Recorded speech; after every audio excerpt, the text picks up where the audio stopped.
Hi guys, in this video I'll show you how to remove a co-host on Airbnb. Now first of all go to the this website airbnb.com and make sure to go to through browser as you will not be able to do it through the mobile application. So once you are logged in with your account on your browser, you will see an option like switch to hosting. So just click on this option, switch to hosting, and once you click here you will be redirected to the hosting page. So from here you can just go to listings, and on this section, yeah, like your listing, you will be seeing all the listings that you have done or that are available, that are listed or not listed.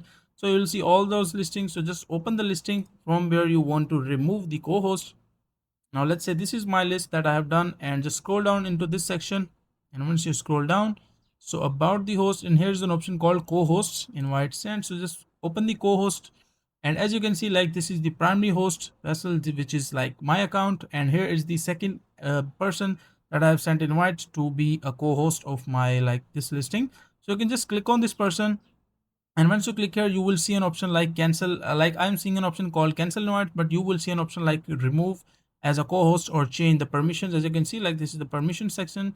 So if you want to change permissions or remove the permissions, remove as a co-host, so just click on remove and that person will be removed. So try again, and as you can see, invite cancelled, or like the co-host will be removed from your listing. So that is a simple and easy process of how you can do it. Now make sure to like the video and subscribe to the channel if you find this video useful.